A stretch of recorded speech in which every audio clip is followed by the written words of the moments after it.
This is Paul Kelly for ESBR Boxing. Delighted to be joined by Eddie Hearn. First show in Belfast for 7 years. Why did it take so long? I know. Well, you need a headliner, and you need someone. Obviously, the shows are getting bigger and bigger, and you need someone that's going to drive a crowd and deliver viewing figures. And Mick Conlan's that guy, and this card is that card.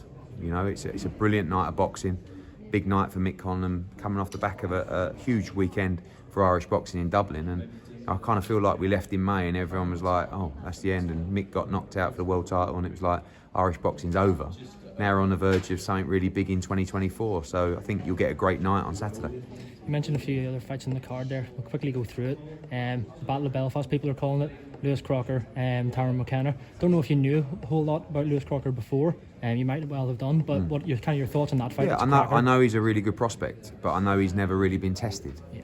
And Tyrone McKenna's a lunatic, isn't he? But one thing he does is he gives it everything, and he's got plenty of experience, he's got plenty of heart, and he's got a good engine. So you find out. I love fights where you find out about fighters, and you'll find out about Lewis Crocker on Saturday, as you'll find out about Kevin Ajako.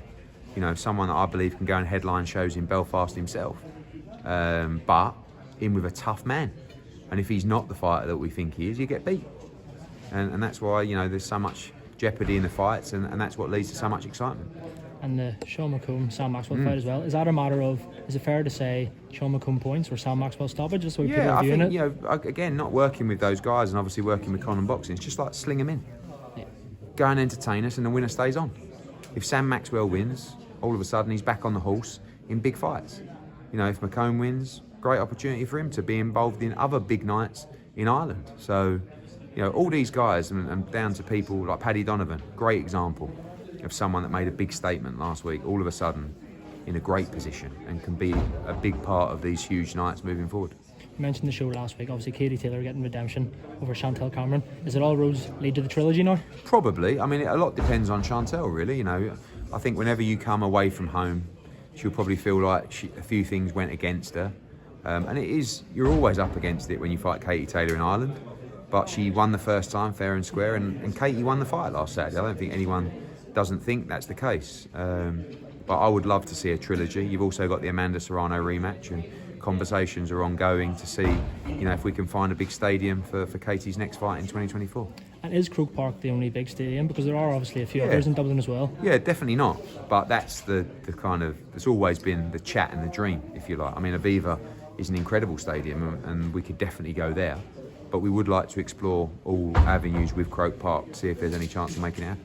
I have to ask you now as well, obviously, about the British Boxing Board of Control not sanctioning the fight between Chris Eubank Jr. and Conor Benn. Just kind of your thoughts on that and the whole rigmarole of the last couple of days. Yeah, disappointing. I mean, it's always disappointing to read it and see the explanation on TalkSport rather than to us. Kind of got used to that now. Until we make the fight, it doesn't really matter. And then if we get the fight signed, we'll deal with it accordingly. So I'll always support the board, but also you have to stand up for what you believe in, and you have to stand up for what you believe is fair.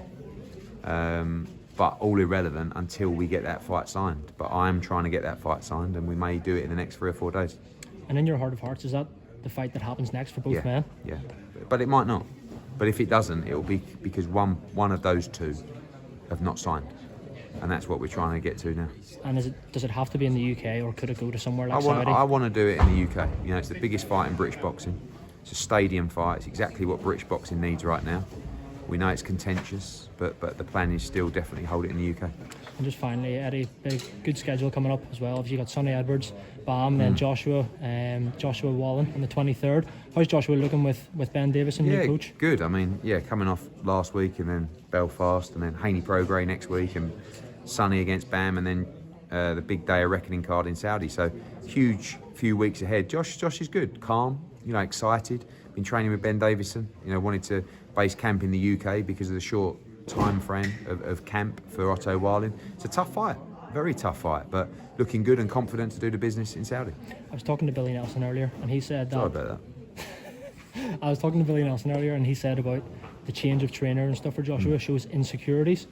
With him as a fighter, your kind of thoughts on that? I think you can psychoanalyse everything, can't you? I just feel like he had 6 weeks to go.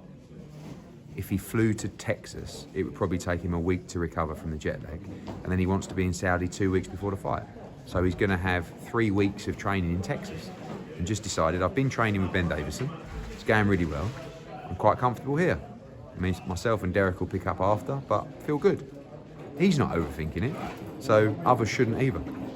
And just finally, one last thing I wanted to say. I saw a few clips. Tom Aspinall, the UFC heavyweight, said he doesn't think boxing's in a good place right now. Where do you think boxing is in at the end, coming into December 2023? How's boxing looking as a sport? Tom Aspinall could enter boxing and make 5 times more money than he could ever make in the UFC. So it can't be in that bad a place. But we definitely need to make some changes. I think boxing's been in the best place it's ever been.